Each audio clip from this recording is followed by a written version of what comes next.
제가 수많은 사업을 실패를 해봤는데 그 중에서도 가장 크게 망한 게 한 2억 빚지고 망한 브랜드 커머스거든요. 그래서 오늘은 그 커머스에 대해서 좀 말씀을 드리려고 해요.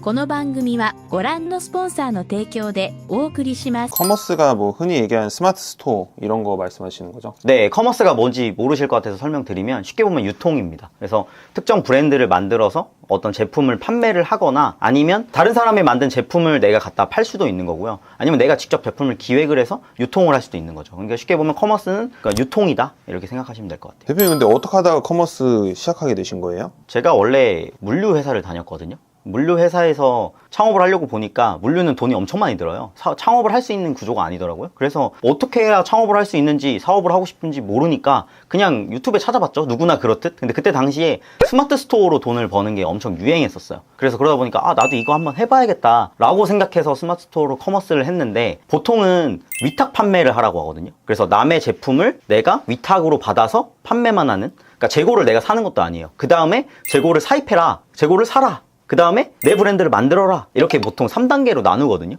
근데 저는 뭔가 회사도 바로 그만두고 크게 성공하고 싶으니까 크게 지른 거예요. 그래서 그냥 바로 나는 브랜드 만들겠다 이렇게 시작해서 그냥 브랜드 커머스로 바로 했었습니다. 대표님 그러면 위탁이나 이런 것도 거치지 않고 바로 본인의 브랜드를 만들어서 팔았다는 것도 어마어마한데 보통 사업을 그럼 시작하실 때 어떤 식으로 진행하시는지 좀 말씀해 주실 수 있나요? 뭐 노하우 같은 것도 좋고요. 아니, 워크플로우가 어떻게 되는지. 이게 제가 경험도 없는데 그냥 바로 뭐 내 브랜드를 만들겠다, 사실 이건 아니었고요. 저도 처음에는 다 공부를 했어요. 위탁 판매도 해보고 해외 구매 대행도 하고. 그래서 위탁 판매는 보통 도매몰이 있거든요. 도매국이나 뭐 도매매 이런 사이트에 들어가서 거기 제품을 찾아요. 내가 팔릴만한 제품 뭐가 있지? 그럼 그거 시세 확인해서 거기 상세 페이지 그대로 가져다가 올리는 거예요. 그걸 올리면 뭐 팔리면 그냥 거기다 다시 주문을 넣으면 갖다가 팔리는 뭐 그런 구조고, 해외 구매 대행으로 알리바바, 알리익스프레스 이런 데 있잖아요. 거기 있는 제품들도 그대로 상세 페이지 가져오고 그걸 이제 한국어로 번역만 합니다. 그리고 그것도 팔리면 거기다 주문 넣어서 팔고 뭐 이런 걸로 처음에 시작을 했었어요. 제가 이렇게 위탁 판매를 하다가 이제 브랜드로 가고 싶다 했잖아요. 그래서 고민을 하고 있었어요. 이게 거의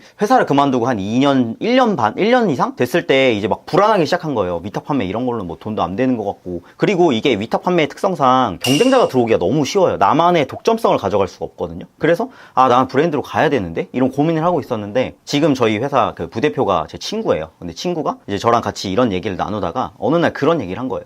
스마트 램프가 캠핑용이 없다는 거예요. 그게 굉장히 목말라 있던 저에게는 엄청난 아이디어라는 생각이 든 거죠. 그래서 그거를 만들어야겠다. 근데 이걸 어떻게 만들지? 해서 알리바바 있어요. 알리바바에 이제 도매로 제조하는 제조사들이 들어있거든요. 거기에 스마트 조명 관련된 업체를 다 찾았어요. 다 찾아서 걔네한테 연락을 해서 나 이거 지금 아웃도어용으로 바꾸고 싶다. 그렇게 진짜 계속 손품이라고 하잖아요. 당시에는 코로나 때문에 중국을 나갈 수가 없었어요. 그래서 그냥 손품 팔아서 계속 그들이랑 소통해서 찾고 찾아서 진짜 그걸 만들기 위해서 한 제조사 6개 정도의 반 제품들인 거죠. 그것들을 다 찾았고 그들을 한 곳에서 모았어요.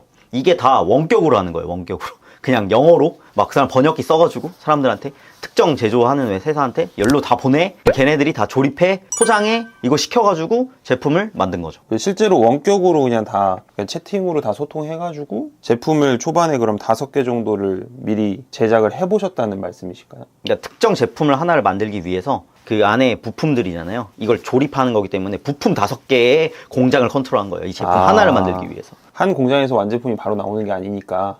네, 그쵸. 그렇구나. 사업이 성장하면서 성과는 어떠셨어요? 성과는 사실 처음에 어쨌든 제 아이디어가 뭔가 이렇게 눈앞에 나왔다는 게 너무 신기한 거예요. 그냥 머릿속으로만 생각했던 걸 제가 그냥 제 손품 팔아서 제품을 만든 게 너무 좋았어요. 그리고 와디즈에서 실제로 이 제품이 2번에 걸쳐서 3천만 원 정도 판매가 됐거든요. 그래서 반응이 되게 괜찮았어요. 그래서 나는 이거 돈 벌었다 이런 생각을 하고 이제 시장에 나오기만 하면 끝났다, 이렇게 막 거의 캠핑 시장 부수겠다, 사실 그런 생각을 했었거든요. 근데 초반에 사업에 대한 이해도가 너무 낮아서 재고를 한 2억 원어치 만들어 놓은 거예요. 문제는 이게 잘 안 팔리기 시작하는 거죠. 2억 원어치의 재고를 만들어 버리신 거예요? 그렇죠. 한 번에 그냥, 그러니까 당시에는 이게 되게 웃긴데 경험이 없으니까 그냥 돈을 많이 벌어야겠다는 생각을 하니까, 내가 좋은 아이패드 만들었으니까 많이 만들어서 많이 팔아야지.